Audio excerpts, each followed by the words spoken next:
தமிழக பட்ஜெட் 2026-2027 இதுல எஜுகேஷன்ல என்னென்ன டேக்ஸ்னு பார்த்துடலாம். சரி, ஃபர்ஸ்ட் பாயிண்ட், ரூபாய் 2132 கோடியில அரசு பள்ளிகள் நவீனப்படுத்தும் திட்டம். இது ரொம்ப வரவேற்கக்கூடியதுன்னு நான் நினைக்கிறேன். ஏன்னா முன்னாடி கம்ப்யூட்டர்ஸ் ஆக்சஸ் பண்றதே கவர்மெண்ட் ஸ்கூலுக்கு ரொம்பவே கஷ்டமா இருந்துச்சு. கொஞ்சம் நவீனப்படுத்தும் போது குழந்தைங்களுமே technology wise trend wise learn பண்ணுவாங்கன்னு நான் நம்புறேன். ஏன்னா பிரைவேட் ஸ்கூல்ஸ்க்கு ஈக்குவலா கவர்மெண்ட் ஸ்கூல்ஸையும் அவங்க கொண்டு வர ட்ரை பண்றாங்க. கண்டிப்பா தேவை நமக்கு. சரி, அடுத்த பாயிண்ட் என்னன்னா 9th to 12th கிளாஸஸ்க்கு விலையில்லா சீருடை பாடநூல் வழங்க ரூபாய் 125 கோடி ஒதுக்கீடு. ஆக்சுவலா இது முன்னாடியுமே சின்ன கிளாஸஸ்க்கு பண்ணிட்டு இருந்தாங்க.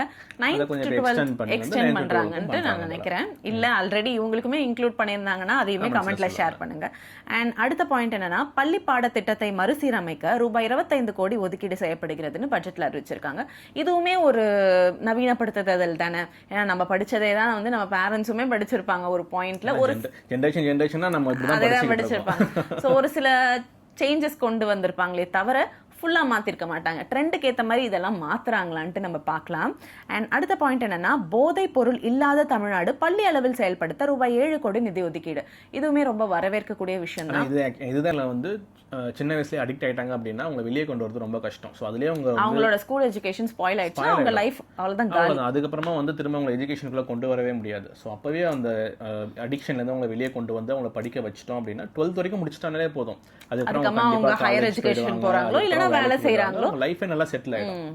ஓகே, அடுத்த பாயிண்ட் என்னன்னா அரசு உதவி பெறும் பள்ளிகளில் 11ஆம் வகுப்பு பயிலும் மாணவர்களுக்கு 277 கோடி ரூபாயில் நவீன மிதிவண்டிகள் வழங்கப்படும்.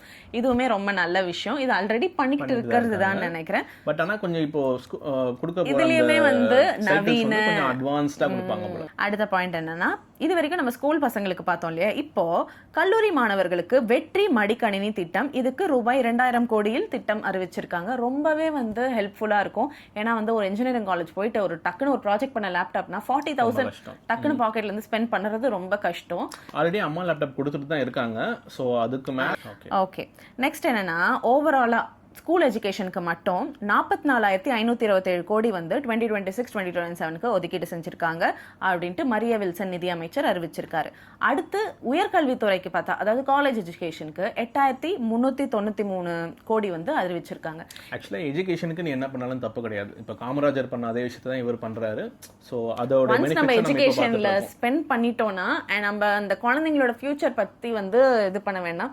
அண்ட் சாமானிய மக்களால எஜுகேஷனுக்கு அவ்வளவு அவுட் ஆஃப் த பாக்கெட் எடுத்து வைக்க முடியாது. சோ இது ரொம்ப வரவேற்கக்கூடிய பட்ஜெட். இது இம்ப்ளிமெண்ட் ஆனா ரொம்ப நல்லா இருக்கும்னு நான் நம்புறேன். அண்ட் இந்த மாதிரி வீடியோஸ் நீங்க ரெகுலரா பார்க்கணும்னா மெஸ்ஸி மர்சி சேனல்ல லைக் பண்ணுங்க, ஷேர் பண்ணுங்க, சப்ஸ்கிரைப் பண்ணுங்க. பாய்.